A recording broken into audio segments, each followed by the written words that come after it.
High Councillor Zixtharan adjusted his crystalline neural enhancer and gazed around the Galactic Council chamber with all four of his primary eyes. The assembled representatives of the 17 most advanced civilizations in the known universe sat in their anti-gravity pods, their bioluminescent displays casting an eerie glow across the chamber's quantum crystal walls. "You can't be serious," he clicked his mandibles in what passed for laughter among his species. "These humans, they still use combustion engines for their primary transportation." "Combustion?" His secondary appendages waved dismissively at the holographic display showing Earth's vehicle network. Ambassador Nurit of the Centaurian Collective bobbed her gaseous form in agreement, her crystalline containment vessel humming with amusement. "They haven't even mastered basic genetic manipulation. My species achieved that during our equivalent of their Stone Age." The gathered representatives shared what passed for chuckles in their respective biological configurations. Only Kethel, the ancient representative of the silicon-based lithoids, remained silent, his crystalline structure pulsing with concerned energy patterns. Perhaps Kethel's thoughts resonated through the chamber's psychic amplifiers. "We should consider their rate of advancement rather than their current technological state." "Nonsense," High Councillor Zixtharan interrupted.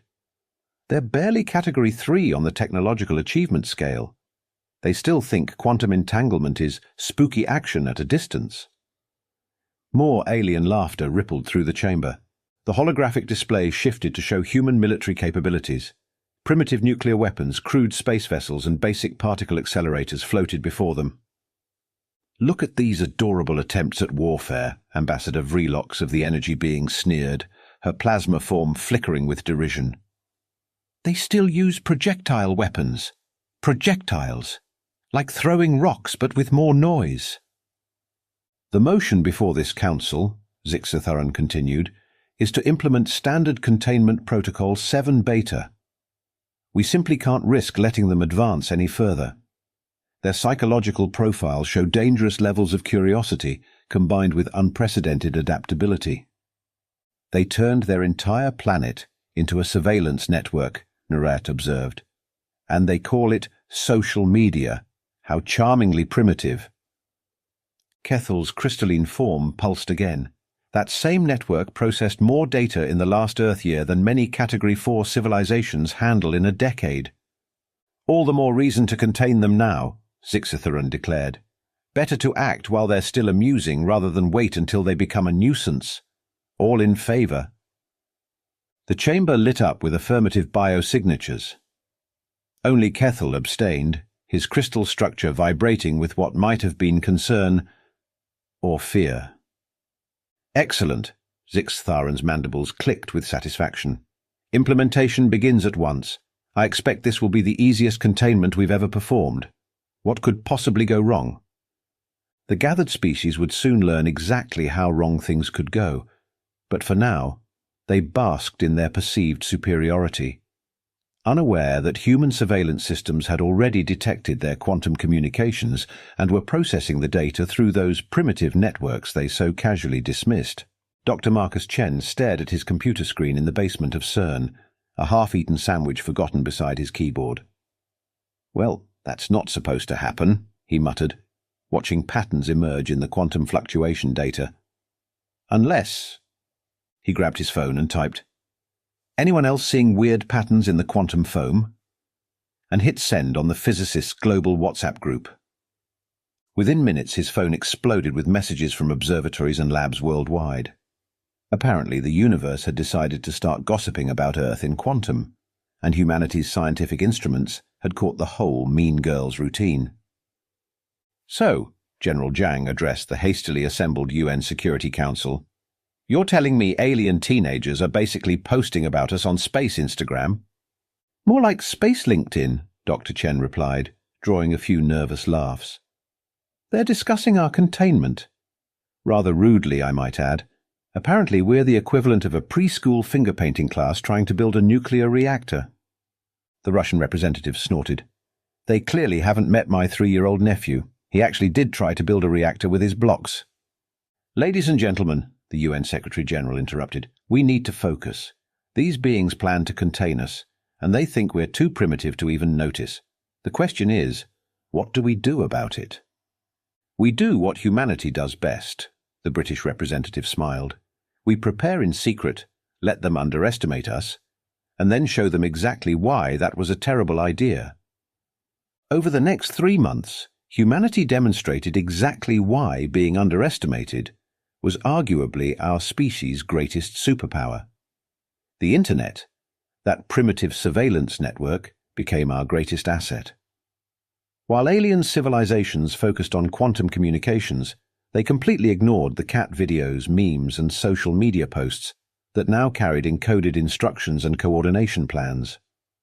Scientists worldwide collaborated through what appeared to be a massive multiplayer online game about alien invasion. Military strategies were discussed in Twitch streams disguised as esports tournaments.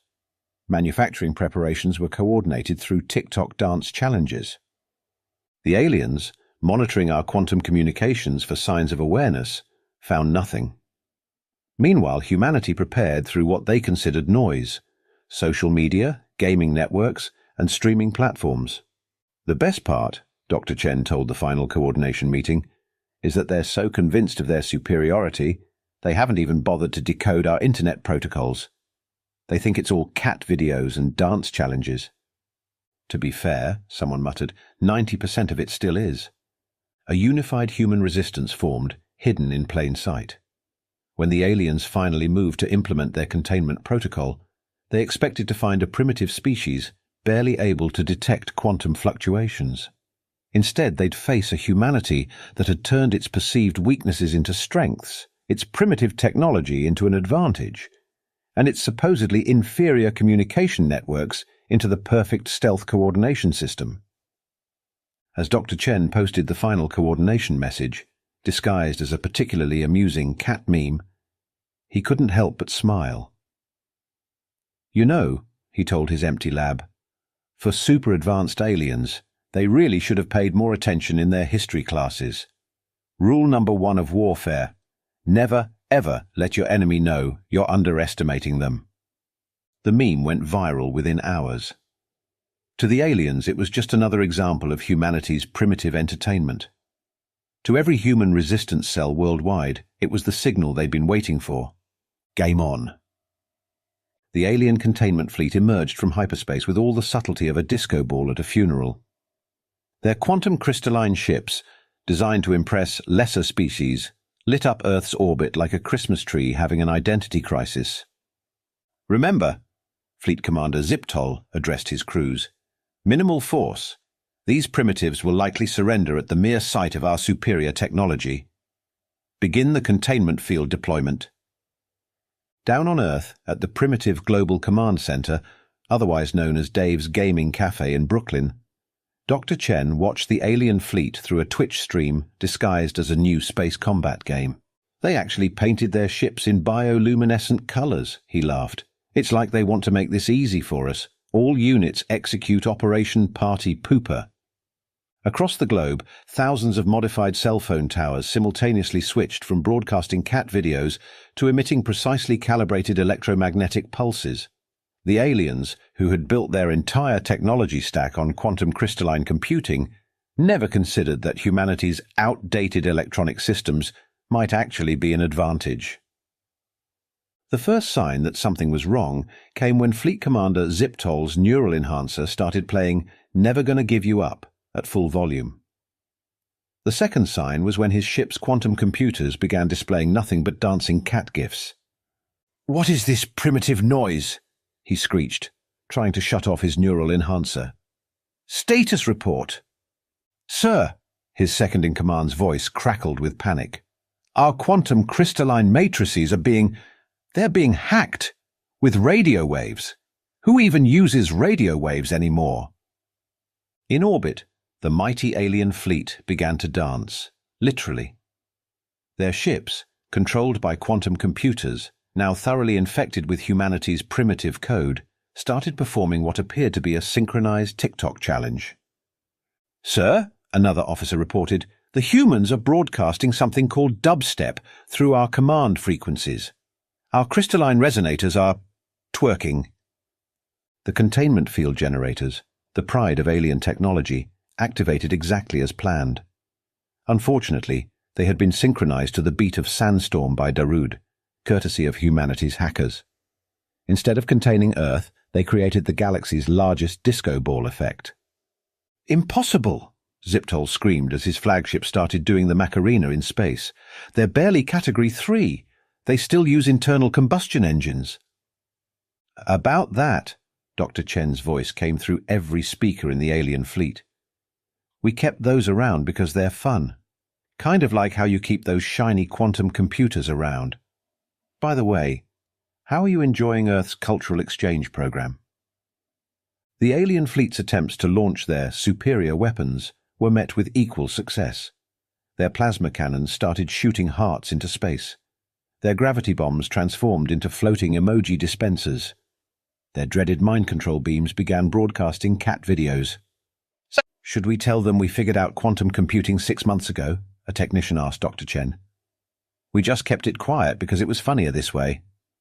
"Nah," Chen grinned, watching the alien fleet perform an impromptu space ballet. "Let them figure it out themselves. Besides, this is going viral on SpaceTube." The coup de grace came when humanity activated its actual defensive systems, a network of satellites that had been disguised as space junk. The aliens, who had dismissed Earth's orbital debris as signs of primitive spacefaring, suddenly found themselves trapped in a web of highly advanced containment fields. "This is impossible," Ziptol whimpered as his neural enhancer started playing Baby Shark on repeat. "Your species still argues about whether Pluto is a planet." "Oh, that?" Chen chuckled. "That's just because we enjoy arguing. Speaking of which, want to hear our opinions about pineapple on pizza? We've got time. Your ships aren't going anywhere for a while." The mighty alien containment fleet, pride of 17 advanced civilizations, hung in Earth's orbit like a collection of very expensive, very embarrassed Christmas ornaments. Their quantum crystalline computers, the most advanced technology in the known universe, were now hosting humanity's first intergalactic meme convention. "Sir," Ziptol's second-in-command reported, "the humans are offering to release us if we participate in something called a dance-off. Should we accept?" Ziptol, his neural enhancer now playing the chicken dance, made a mental note to update the species threat assessment protocols. Clearly someone had forgotten to add diabolic sense of humor to the danger metrics. The Galactic Council's emergency session was interrupted by something unprecedented: a human PowerPoint presentation. The quantum crystal walls of their sacred chamber now displayed a slide titled, "Why You Should Have Checked Our Browser History, a Guide to Underestimating Humanity." "Greetings, distinguished representatives." Dr. Chen's voice echoed through the chamber, accompanied by the distinctive sound of him slurping coffee. "Today's agenda, showing you exactly how much you messed up. Let's begin with Exhibit A." The display shifted to show a teenager's bedroom, where a young human was taking apart and reassembling what appeared to be a quantum crystalline processor. "This is Tommy. He's 14, Chen explained. "He found one of your hidden observation devices, thought it was a fancy Rubik's Cube, and reverse-engineered it while waiting for his pizza delivery. He then posted the blueprints on Reddit because, and I quote, it looked cool." High Counselor Zixtheron's mandibles dropped. "That's impossible. Those processors are designed to self-destruct if tampered with." "Yeah, about that," Chen continued, clicking to the next slide. "Tommy thought the self-destruct sequence was a built-in light show and figured out how to loop it. He uses it as a nightlight now." The chamber erupted in panic. The energy beings started flickering erratically. The gaseous species began condensing in anxiety. The silicon-based life forms developed concerning cracks. "But wait, there's more." Chen's voice carried the distinctive tone of someone enjoying themselves way too much. "Remember those quantum communication protocols you use? The ones you thought were unbreakable? Well, the next slide showed a college dorm room where students had apparently turned quantum entanglement into a beer pong variant. Their accuracy rate was higher than the Galactic Council's own communication success rate. "This is what happens," Chen explained, "when you give bored physics students access to quantum mechanics. They turn it into drinking games, Very accurate drinking games, I might add. Ambassador Nuret's gaseous form condensed entirely into a small, worried ball. But you still use fossil fuels. Oh, we solved clean energy years ago, Chen waved dismissively. We just keep some gas stations around because classic car enthusiasts get really passionate about their hobbies. Speaking of hobbies, the next slide showed humanity's actual technological achievements, carefully hidden from alien observation. While the aliens had been watching humans play with rockets, humanity had been secretly developing technology that made their quantum crystals look like glass beads. You see, Chen continued, while you were laughing at our primitive internet, we were using it to coordinate the largest technological leap in galactic history. Every cat video, every meme, every ridiculous dance trend carried encrypted data about our advances. The display showed humans casually manipulating quantum fields, with devices disguised as smartphones, controlling dark matter with what appeared to be game consoles, and storing vast amounts of data in what the aliens had dismissed as novelty fidget spinners. Remember last week when you detected a massive surge in cat video sharing? Chen asked. That wasn't because the videos were cute. Well, they were, but that's not the point. We were actually transmitting the blueprints for our own quantum crystal manufacturing process. One that doesn't require neural enhancers or produce embarrassing light shows. The lithoid representative, Kethel, who had abstained from the containment vote, began vibrating with what might have been laughter. I tried to warn you, his thoughts resonated. Their social media posts about quantum mechanics had far too many accurate jokes. But the real achievement, Chen continued, pulling up another slide, was figuring out how to hack your neural enhancers through TikTok dances. Those weren't just silly videos. Each dance move transmitted a piece of code. Your entire fleet got hacked because their commanders couldn't resist watching primitive human entertainment. The display showed the alien fleet, still trapped in Earth's orbit, now performing a synchronized routine to stay alive. Which brings us to your containment field technology. Chen clicked to the next slide. Turns out it works really well, just not the way you intended. We've adapted it into an intergalactic delivery system for human culture. Your entire civilization is about to experience the joy of cat videos, whether you want to or not. The panic in the chamber reached new heights as representatives realized their neural enhancers were beginning to receive Earth's entire social media history, complete with comment sections. But, Zixtheron stuttered, his neural enhancer now making him involuntarily dab. You're supposed to be primitive. You still haven't united your planet. Oh, that, Chen laughed. We just enjoy arguing. It's kind of our thing. We united pretty quickly when we found out about your containment plans, though we still argue about whether Pluto should be involved in interstellar politics. The final slide appeared, showing Earth's actual defensive capabilities.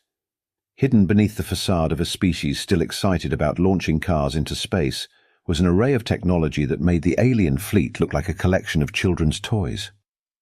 So, Chen concluded, taking another sip of coffee, here's the deal. We're keeping your fleet. Not because we need it, honestly it's kind of outdated by our standards, but because it's hilarious watching them dance. Consider it payment for all those years of condescension. As if to emphasize his point, the trapped alien fleet began performing the choreography from Thriller. Any questions? Chen asked cheerfully. No? Then I suggest you update your species' threat assessment protocols, and maybe consider a subscription to our streaming services. We've got some great shows you might enjoy. Just maybe avoid the comments section until you develop a better sense of humor. The Galactic Council chamber fell silent, broken only by the faint sound of Never Gonna Give You Up, playing through 17 different species' neural enhancers. News of humanity's technological prowess spread through the galaxy faster than a viral cat video, causing a mass exodus of alien observation posts. Unfortunately for them, humans had turned running away into an Olympic sport, and we were going for gold. They're using their quantum drives to flee through the Carina Nebula, reported Admiral Jack Thompson. watching the tactical display from the bridge of the HMS Rickroll. "Should we pursue with our advanced drives?" "Nah," Commander Rodriguez grinned from her station. "Let's use the slingshot method. You know, that primitive gravity assist technique they laughed at us for using." The retreating Zixtharan fleet thought they were safe until they realized Earth's ships were literally surfing through space on gravitational waves, using stellar bodies like a cosmic skateboard park. The aliens had spent millennia developing complex quantum navigation, while humans had apparently spent that time turning space travel into an extreme sport. "Did that human vessel just do a backflip around a neutron star?" asked a fleeing alien captain. "They're showing off," his science officer replied, moments before their ship was caught in what appeared to be a cosmic butterfly net, humanity's adaptation of their own containment field technology. The Centaurian collective tried to hide in a dense asteroid field, confident that their superior navigation systems would give them the advantage. They hadn't counted on humans treating it like a giant pinball machine. "Release the space Roombas," ordered Captain Chen, no relation to the Doctor, though they shared a love for chaos. Thousands of modified cleaning drones, equipped with tractor beams and programmed with vacuum cleaner determination, swarmed through the asteroid field. The Centaurians discovered that nothing in the universe is more persistent than a Roomba that's detected dirt, or in this case, fleeing alien ships. The energy beings thought they were being clever by hiding in a solar storm, right until they found themselves being herded like cosmic cattle by humans using modified Tesla coils and what appeared to be giant spacefly swatters. "Are those humans using solar flares as a water slide?" asked a bewildered energy being. "Focus on escaping!" their leader pulsed frantically. "We can question their sanity later." But the greatest humiliation came when the silicon-based lithoids tried to escape through a dense nebula. They emerged to find their ships covered in what humans called space graffiti. Apparently someone had figured out how to tag quantum crystalline hulls with fluorescent memes. "Sir," reported a lithoid navigator, "our hull now says humans were here, with something called an UU face." The Galactic Council's remnants regrouped at their secret backup headquarters, only to find humans had already turned it into an intergalactic coffee shop, complete with Wi-Fi. "Welcome to Starbucks," greeted a holographic barista. "Would you like to try our new quantum frappuccino?" Admiral Thompson's voice came through their neural enhancers. "You know, for advanced species, you're really bad at hide and seek. We found all your secret bases through Yelp reviews. Apparently some of your spies got really passionate about rating Earth's coffee shops." The aliens discovered that humanity had turned their retreat into a live-streamed event. Their sophisticated evasion tactics were being rated by human viewers, complete with commentary and meme reactions. "And here we see the mighty Zixtharan fleet," announced a popular streamer, "attempting to hide behind a moon. Let's check the chat's reaction. Oh, overwhelming use of the facepalm emoji." The chase culminated in what humans later called the Great Space Race, where fleeing alien ships found themselves participating in an impromptu intergalactic reality show, complete with commentary, sponsorship deals and merchandising. "This pursuit is now brought to you by Red Bull," announced the human broadcasts. "Red Bull. It gives you wings, even in zero gravity." The final blow to alien dignity came when humans started offering retreating ships a chance to surrender by participating in a galaxy-wide version of The Floor is Lava, using actual lava planets. "Look," radioed Captain Chen to a group of cornered alien ships, "you can either surrender now or participate in our next team-building exercise. We're thinking of playing Marco Polo around a black hole." The aliens surrendered in droves, less afraid of captivity than of discovering what other childhood games humans might adapt to cosmic scales. "In retrospect," admitted a captured alien commander, watching humans play interstellar hopscotch with quantum singularities, "we probably should have paid more attention to their entertainment programs.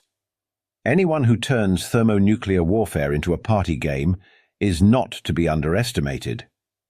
As the last alien ships were rounded up by what appeared to be space-adapted sheepdogs, humanity had gotten really creative with their genetic engineering, Admiral Thompson made a final ship-wide announcement.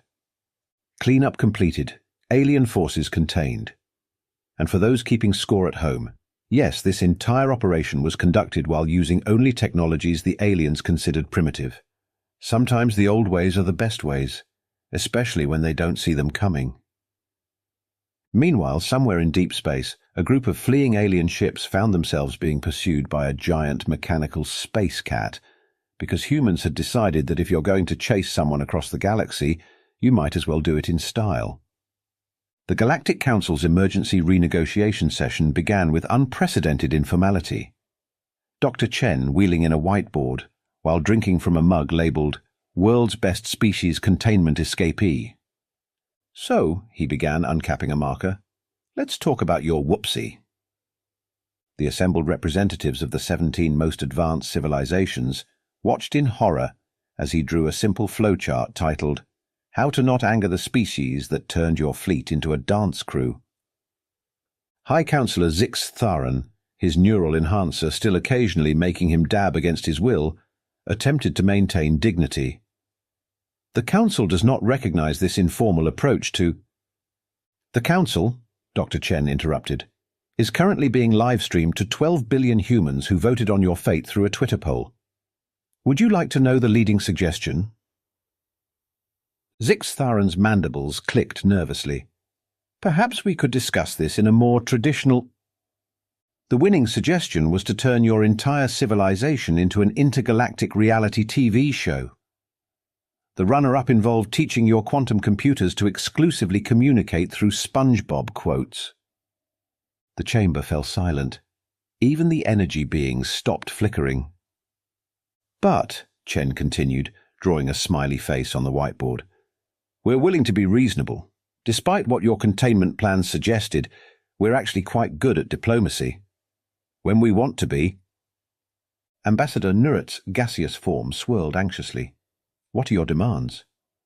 "First," Chen held up a finger, "you're going to watch all 23 seasons of Keeping Up with the Kardashians. Not as punishment, but because we genuinely want to see if you can explain it to us. We still can't." The aliens exchanged confused glances.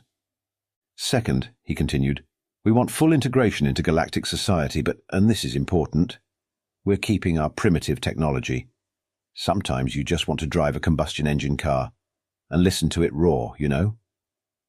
But your methods are inefficient," protested a silicon-based representative. "Inefficient?" Chen raised an eyebrow. "Our inefficient methods just turned your most advanced fleet into a K-pop cover group. Speaking of which, check your neural enhancers." Every alien in the chamber suddenly found themselves involuntarily performing the Macarena. "Third," Chen wrote on the board, "we want to establish an intergalactic cultural exchange program. You clearly need to learn how to have fun, starting with memes. Your species' attempt at humor is frankly depressing." The lithoid representative, Kethel, who had been quietly vibrating with amusement this entire time, transmitted a thought. "They have a point. None of you understood why I was laughing when humans dubbed your containment fleet's retreat with yakety sax." "Fourth," Chen continued, "we want recognition of Earth's special status as the galaxy's premier entertainment hub. Let's face it, you all secretly love our cat videos. We found your hidden viewing histories." Several representatives shifted uncomfortably in their pods. "And finally," he drew a large heart on the board, "we want an official apology, not for trying to contain us, that was hilarious, but for being such terrible sports about it. I mean, really, none of you even tried to counter-hack us with dad jokes. Amateur hour." Zix Tharan attempted to regain control of the situation. "And if we refuse?" Chen smiled. "Remember Tommy? The kid who turned your quantum processor into a nightlight. He's been asking for permission to, quote, jazz up your neural enhancers. Currently, they just make you dance. He wants to make them generate dad jokes, constantly in every language forever." The chamber erupted in panic. The energy beings began stress flickering in Morse code. The gaseous species started stress condensing. The silicon-based life forms developed what appeared to be anxiety cracks. Or, Chen offered, we could be friends, real friends, the kind who share technological advances, cultural achievements, and occasionally prank each other with harmless quantum field manipulations. He erased the whiteboard and drew a new diagram. A human stick figure, holding hands with various alien shapes. Because here's the thing you missed in all your careful species assessments. Humans don't want to rule the galaxy. We just want to make it more interesting. And maybe teach you all how to laugh at yourselves a little. A small hologram appeared above the whiteboard, showing the captured alien fleet performing a surprisingly coordinated rendition of YMCA. See? Chen gestured at the display. They're getting better. Only took them 3 days to learn the choreography.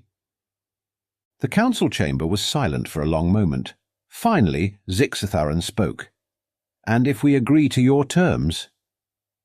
Then we all go get space coffee, trade social media accounts, and start planning the galaxy's first interspecies meme competition. Also, we'll upgrade your neural enhancers to only make you dance when you actually want to. One by one, the representatives began to nod, or flicker, or vibrate, or whatever passed for agreement in their respective physiologies. Excellent! Chen clapped his hands. Now who wants to learn about TikTok? We've got this great dance trend going around.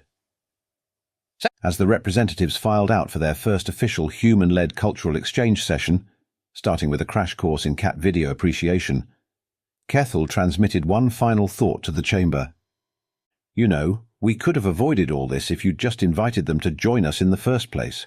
Any species that can turn quantum entanglement into a party game clearly deserves a seat at the table. And so began humanity's official integration into galactic society. The transition was marked by an unprecedented surge in meme sharing, the galaxy's first interspecies dance competition, and a mysterious incident involving 17 quantum computers simultaneously playing Never Gonna Give You Up across 12 dimensions.